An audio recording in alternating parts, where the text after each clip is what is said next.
Hi, this is Amanda Dunas from the Positive Thinking Clinic. I'm going to be speaking with Tony Langford today about loss of identity. So we're going to get straight into the topic, and right at the end, if you want to know more about me or Tony, we will explain to you our websites, how to reach us, and any information that you need to know about us. I'm Amanda Dunas from the Positive Thinking Clinic. Thank you.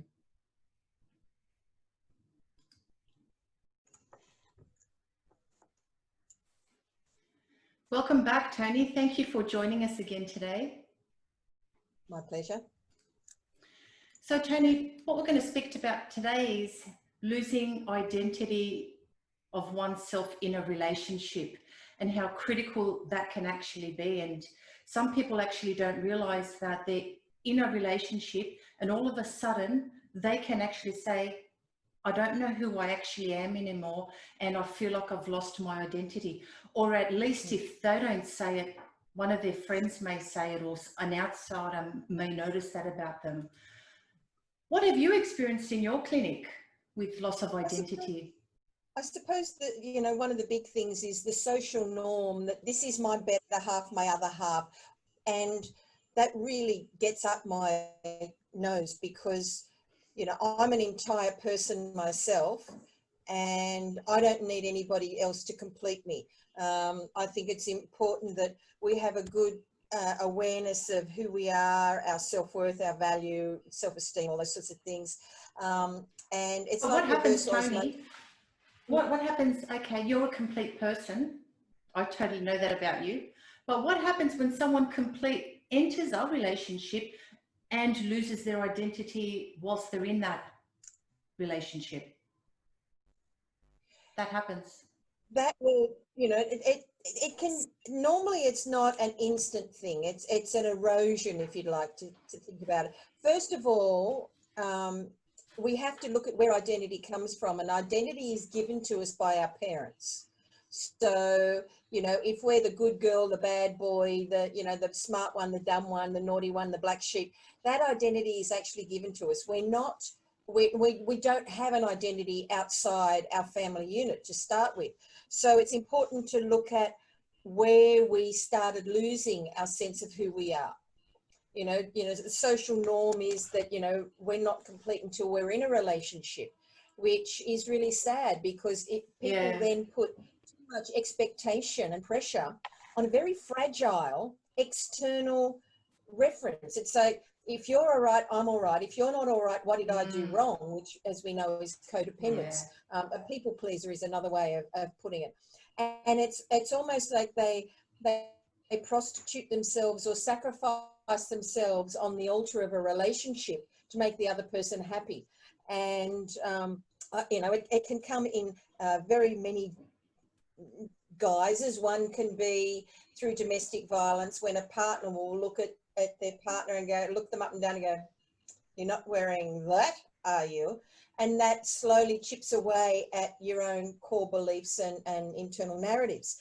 It can also, when women have children, and it's actually even, I've got some friends that are same-sex, and they have, they've been married for 15 years, and one husband wanted the children, so they've got 3 boys, and even one of the husbands has taken on that female role as you know, as a woman that's had children. When you tell people you're pregnant, people stop looking at your face and start looking at your belly. They talk to the belly. Strangers will come and touch the belly. And then it's almost like we as the host of the alien creature, we start to become transparent, and it gets worse and worse. And then when we finally, you know, we give birth, people then associate you with the name of the child. Oh, you're Joey's mum, you're Freddie's mother, or in the thing of my friends, Eddie's a father. And our identity is linked with the child, and it just gets worse and worse and worse. Whereas for the male in the relationship, or the male figure, they're still Pete or Joe or whoever it is, and their identity still stands alone. And, you know, so women can sort of almost go into it, what I think of as sleeping beauty. And then when you come into perimenopause,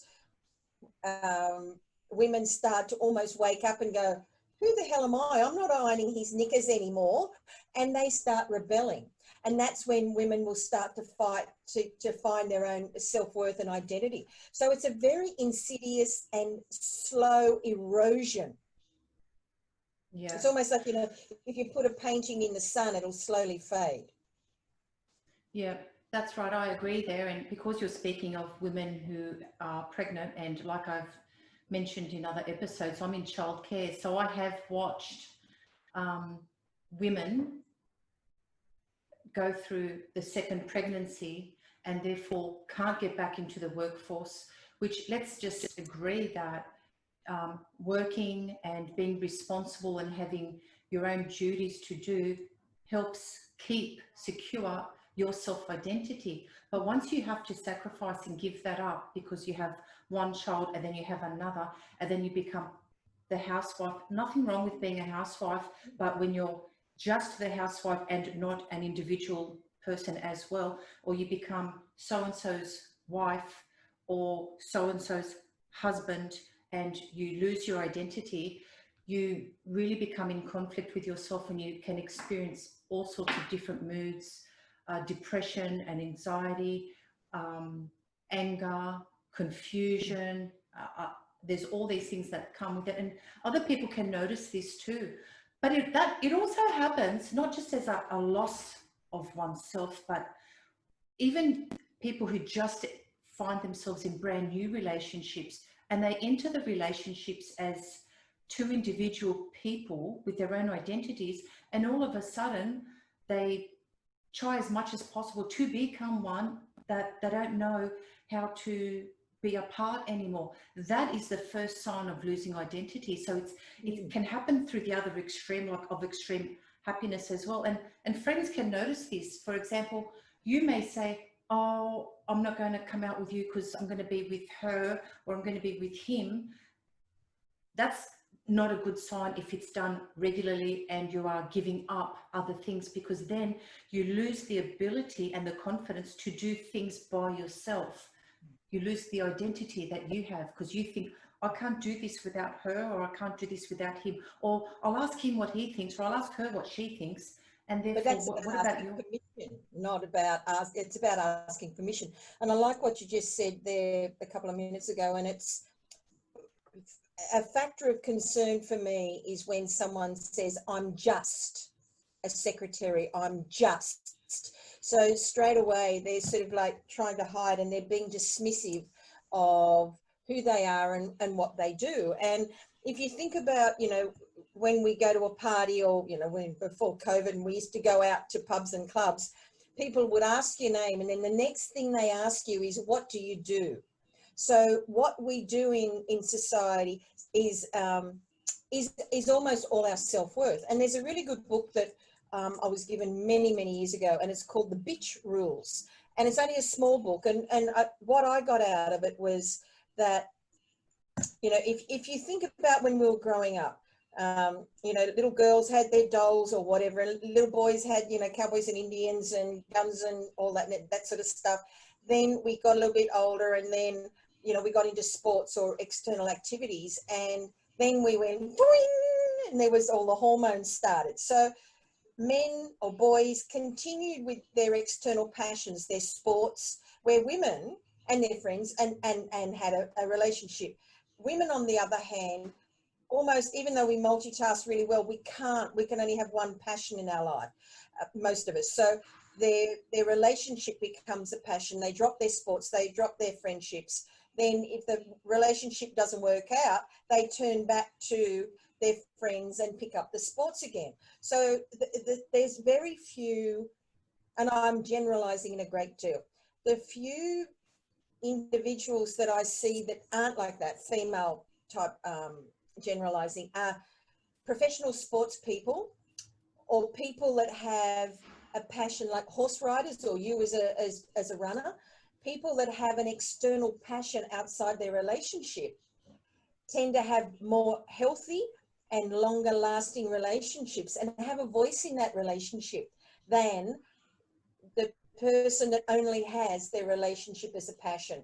And that's when their identity is, it's almost like you're hooked, the relationship is the hook you put your identity on. Whereas if you have an external passion, and I don't mean a sexual one, but horses, but rowing, whatever it is, that's external, it gives you something new to bring into a relationship. And that keeps things much healthier. It's really nice when within a relationship that you keep your hobbies. Yes. Or you create brand new hobbies for yourself. And women traditionally don't, or the female traditionally doesn't. If it's a heterosexual relationship and the male is more female brain wired and the woman is more male brain wired, because it is about male and female brain wiring, and there's one really easy way to tell. So if you look at my hand, see how my ring finger is longer than my pointer finger? That means I had more testosterone in utero. I'm heterosexual, and I'm all woman. However, I'm really What am I? You had a little bit more testosterone in utero as well. People like myself are really good at flat packs. Women that read maps, we might turn it upside down, but we're really good at reading maps. We've got very good spatial awareness. We can say, you're not going to fit that chair through that door, where that's a very male brain wired skill set. A lot of women who don't have the longer ring finger, and it's on both hands, don't have, they have more we call soft skills, those, the nurture. A male in your life that's quite sensitive and has, wants to be a preschool teacher, or isn't gay but heterosexual, and there's no judgment about, because this isn't about sexuality, it's about brain wiring. Very, very different. So if you've got a male in your life that is quite sensitive, that's quite, into those soft skills of nurturing, you might find that he had less testosterone. He's still a man, less testosterone. He's still probably heterosexual, more female brain wired. That's interesting. I wonder how they came up with that testing. It's science. It's actually science. There was a really good show I watched. It might have been a Michael Mosley one, the English doctor, and they actually did this. I know it was on ABC, and they did this big research in the UK, and they got all these people that, like men that were in female roles, like school teachers, women in male roles that are mechanics or engineers, those hard, like mathematicians, which is a very male dominated industry. And then they actually got them to do a flat pack. And then they did this science of, the ring finger being longer shows more testosterone in utero, even though when we're conceived, we're all female. And then the jury's out on who decides whether you're male or female. It used to be the male, now they're disputing that. But yeah, it's hard science. So I'm just so much useless. So for our listeners out there who can actually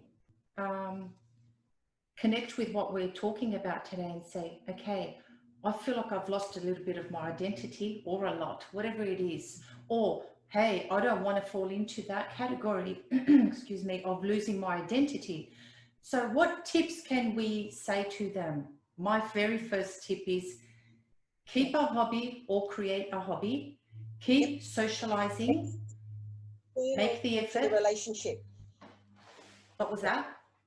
A hobby external to the relationship, and also keep friends that are mutually, because men will always have their schoolmates or whatever, whereas women don't traditionally have a lot of long-term, childhood friendships. But it's also, one of the first things to look at, and I can remember this myself when I used to be a codependent. I was in a video store with my ex, and the kids were there, and he said, oh, I want to get this. And it was some, blood and guts car racing crap deep, you know, movie, and the kids wanted to get a movie as well. And I'm sort of standing there, and no one asked me, what do you want, Tony? So I sulked for hours because no one asked me. I didn't feel like I had the voice, and I might be rejected if I said, I'm not watching that shit. So I sat and sulked for 3 hours. Poor bugger. Like, you know, it's just not me, poor bugger. Poor buggers that had to put up with me. So it's about recognizing if you start to not use your voice. Another really easy example to think about is, you know, in normal life, when everybody's out at work and, you know, you speak to your partner during the day and they say, and you say, oh, what are you going to do for lunch? And he says, oh, I don't know. Oh, well, I'm going to have Thai. And then he comes home and you say, what do you want for dinner? And he says, oh, I want Thai. And you go, oh, and you start sulking because he didn't remember that you had Thai. But instead of saying, going into that sulk, it's like, well, I had Thai for lunch. So how about we go to Caringbah? You can get Thai at there and I can get Italian across the road, and then we'll bring it home. So it's being able to use your voice and feel like, and know that you're not going to be rejected because you have an opinion as well. Yeah, that's exactly right. And it's okay to use your voice, and it's okay for you not to agree, because if anything escalates from that, that's got nothing to do with your identity. That's got to do with communication. Well, it is actually about identity, because if someone doesn't have a strong belief in their own self-worth and they hang their identity onto the relationship, then the communication is going to be poor and dysfunctional because there's only one person with a voice in the relationship. So yeah, it actually comes back to, if you don't feel seen and heard, then you won't use your voice. So again, you start becoming more and more transparent. Yeah, and so communication is extremely important.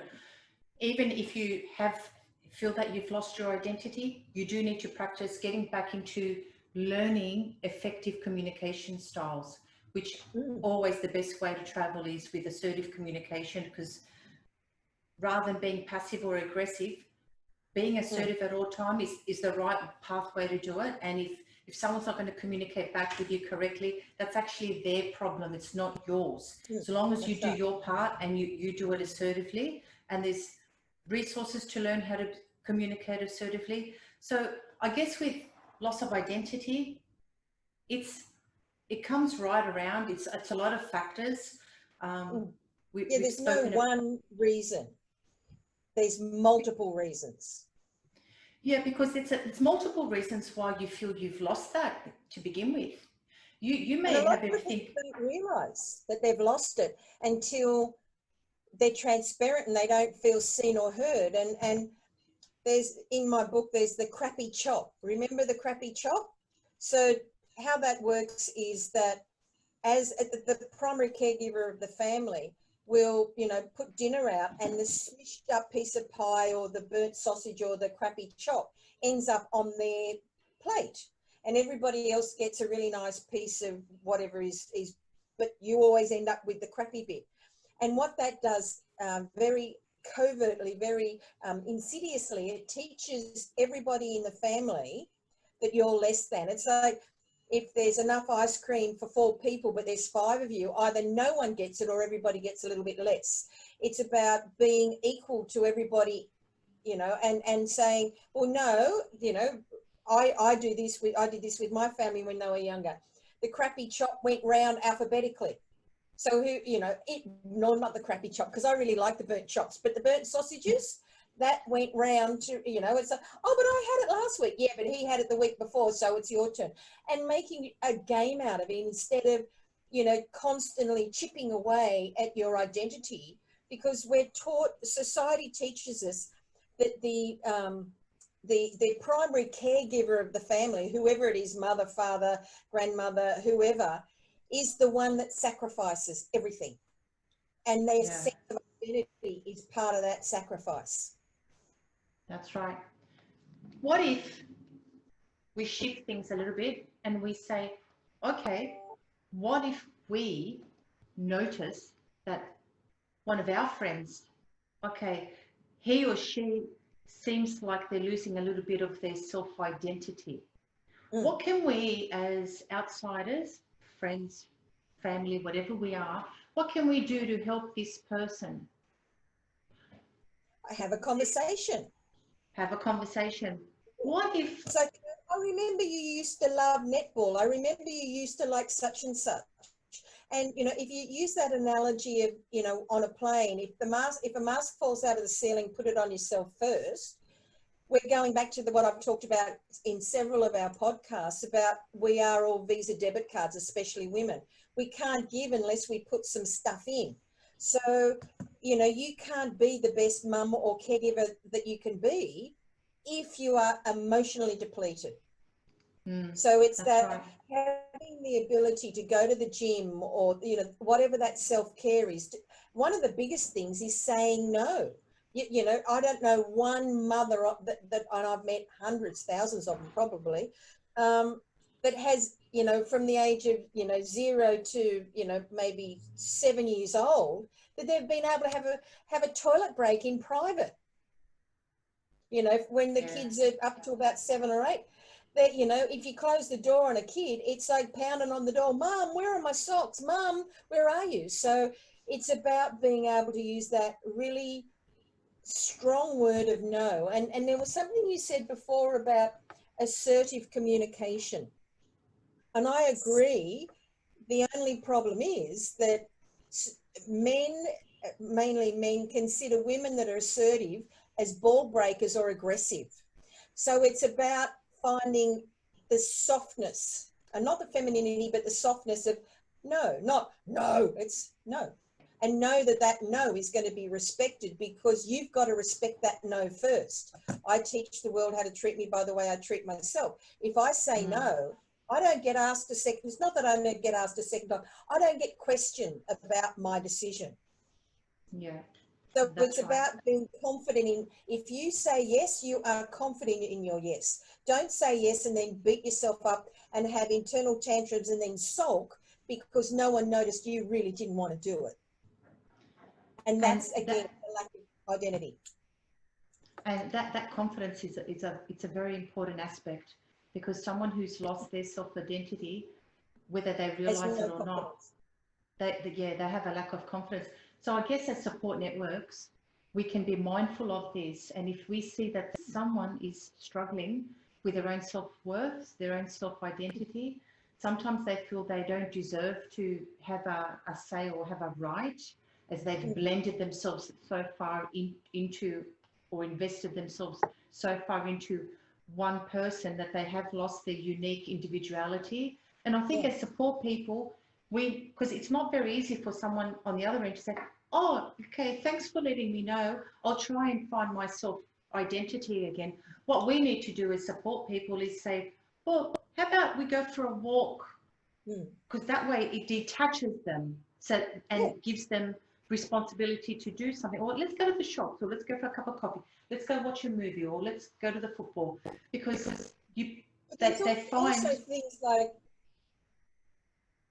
there's things like you can, you know, with all the, you know, the like the St. George and Southern Shire Community College, you can do a little course, you know, like whether it's, you know, hand cream making or soap making. There's things that you can do. You can invite a friend to. Oh, look, I found this really nice course. Or, you know, Live Life, Get Active, which is a free fitness group that is available that a lot of the councils pay for. So if you go onto livelifegetactive.com, there's all these 5 days a week outside school holidays where you can go and do a yoga class or a boxing class or all sorts of stuff where you can meet like-minded people, and you can start figuring out, like, most people don't realize they're in that place because it's been that slow erosion.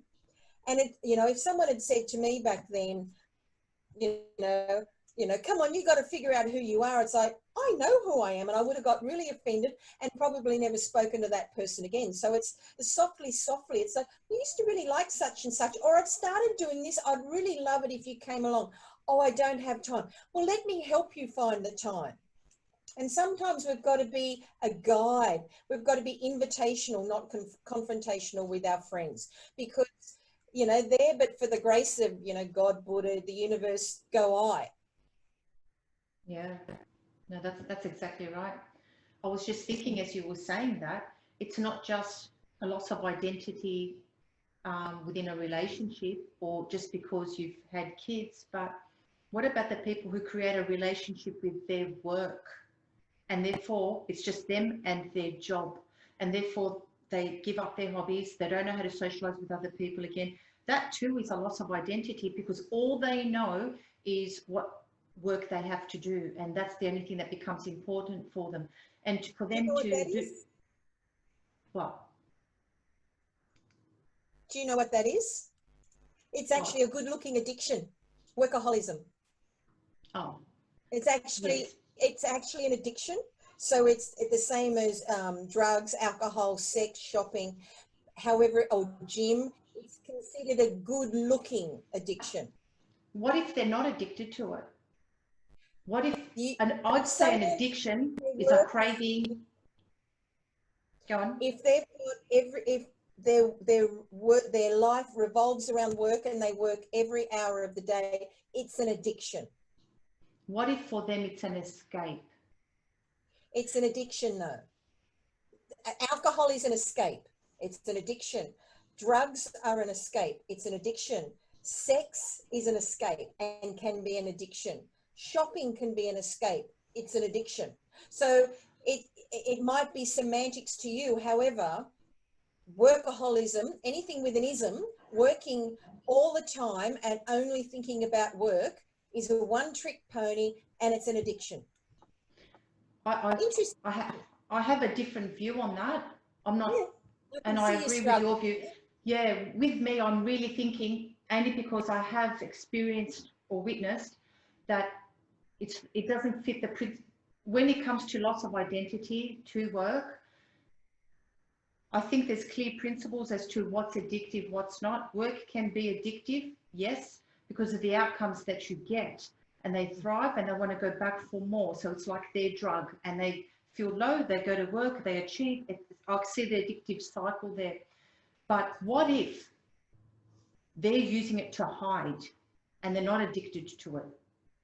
So let's say Then if it's not work. they find other ways to hide. So an addiction is something that is detrimental to your your socializing, you know, that you can't, like an alcoholic will only have, like, it's, think of it, that one trick pony. So if all you do all day, every day is work and think about work, and then on weekends you're thinking about work and you don't socialize, then it's actually an addiction. If it interferes with having a good, so because we are social creatures, we are meant to live in society, not in isolation. So Yeah, we need if connection. someone, yeah, so if someone's working all the time and all they can talk about is work, it's about, okay, that's a factor of concern. And then you start looking at, because men, that they are doers. We are human being, men are human doing. So male brain people. So their identity is built on providing for their family. And that's how they show love. So if that's what you're talking about, it's different. I'm talking about people that, you know, go to work at 5 o'clock in the morning and are still there at 9 o'clock at night. And other people could do the job, yet they choose to just stay there because that's just, it's like that hit, that fix. Yeah, that's a Does that help? fix. Yeah, that's different. That's a fix. Like I know you and I, we can work. We can work all day. We can work every day, and it's not an addiction. And we both have our identities.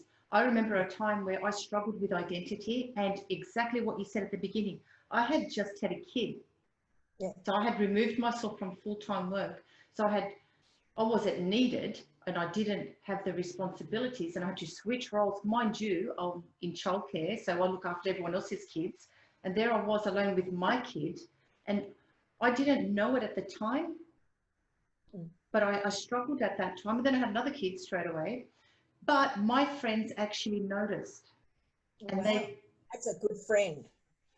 friends because they're in childcare too. So they Yeah. noticed that I wasn't socializing really, like I was not knowing what, oh, let them make the decisions in the childcare centre. Like I was just, wasn't You'd step that, back. Yeah.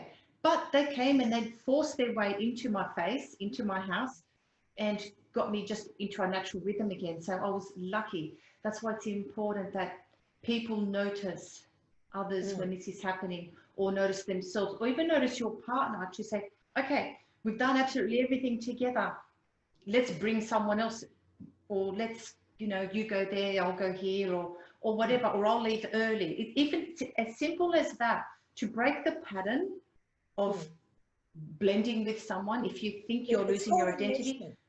You remember, it's Yeah, called enmeshment. So it's that really toxic enmeshed, like a fishing net, and it's all knotted together. And when, if you don't know where you finish and someone else starts, and that's, that can be really yucky, icky.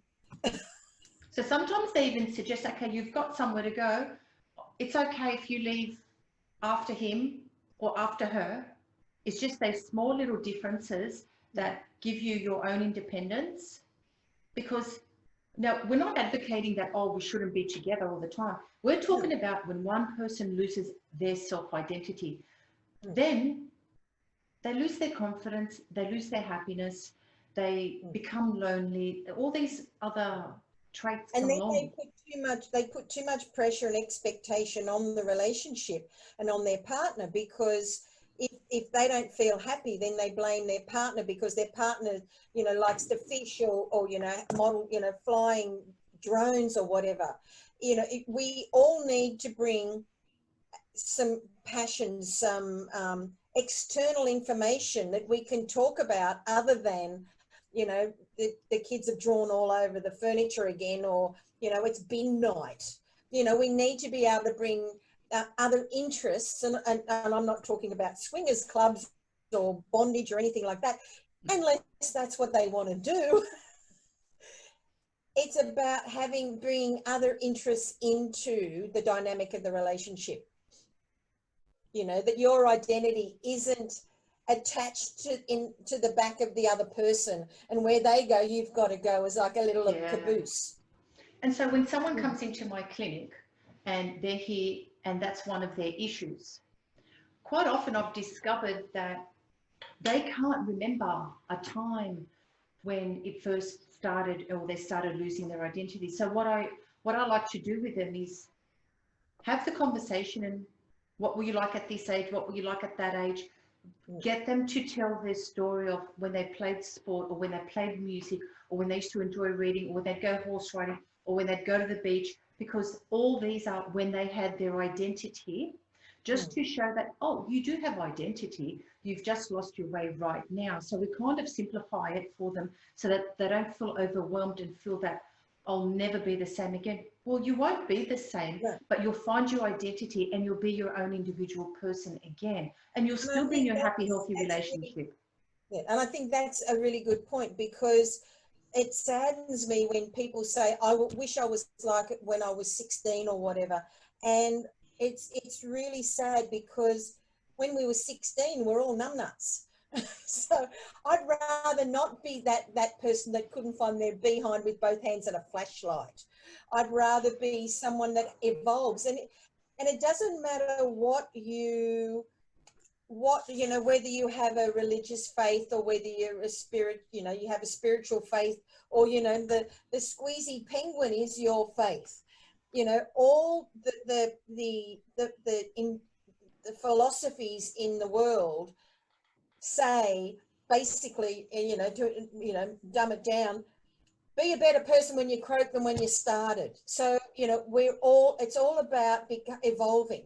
And I had a group supervision session today. Just let me grab my folder. And they were talking about, it was Buddha, actually. We were talking about inner child workshops and things. And one of the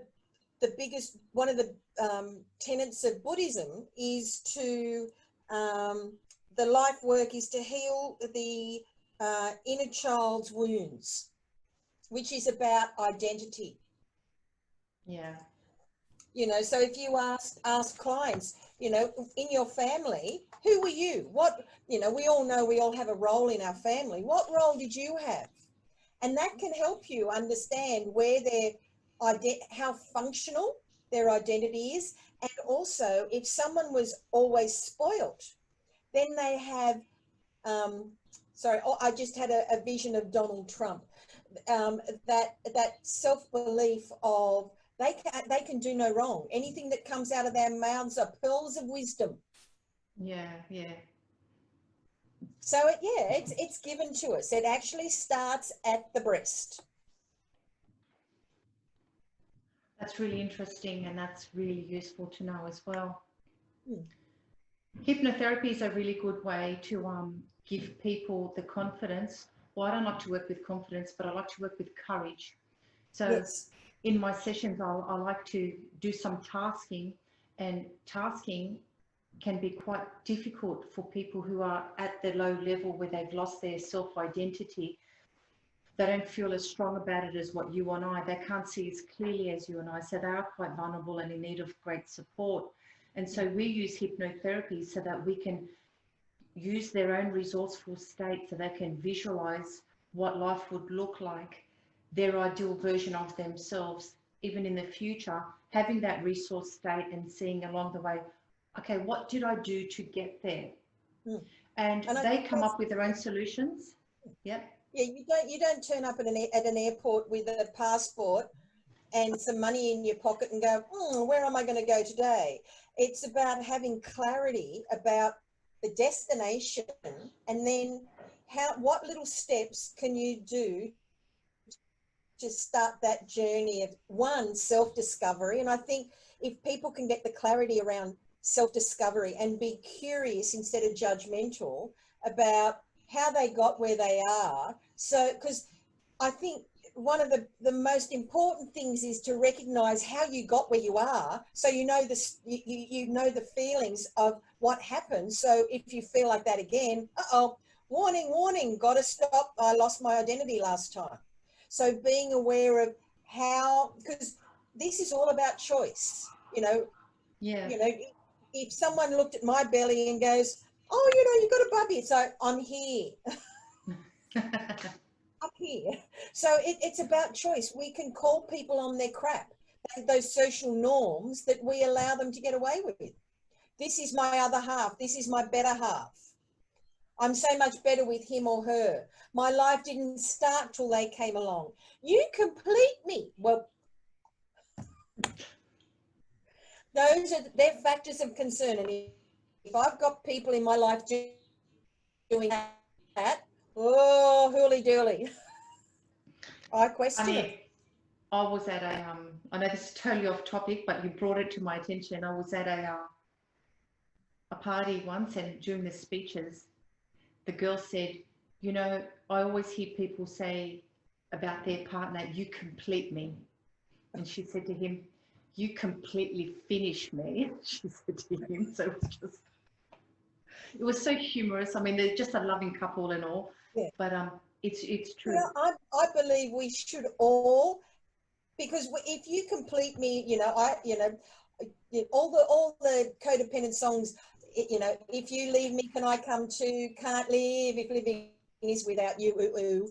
That sort of stuff. It really worries me, because you're expecting someone else to make you feel good about you. That's not anybody's job but self. Yeah, absolutely. That's so true. I guess, is there anything else that we need to cover? I think we've covered everything when it comes to self-identity. I'm sure over the next period of time, we'll come up with something else. Absolutely. And educate your listeners. So I hope that today's listeners actually feel connected with what we said, or can add to what we said, or use any of our points as a reassurance or a means of comfort, or a new tip or idea for themselves, or a way to look out for others. Point to their own journey of self-discovery. Absolutely. Even if they hear one thing and think, but it makes them think differently, then our job is done. Yeah, That's right. And it's always important to love ourselves, respect ourselves, put ourselves first. So on that note, thank you so much, Tony, for all of your wise input. You're always so entertaining. You're always so colourful with your language and your stories, and I'm very grateful. Namaste. All right, so I'll see you next time. Goodbye, everybody. Okay, bye.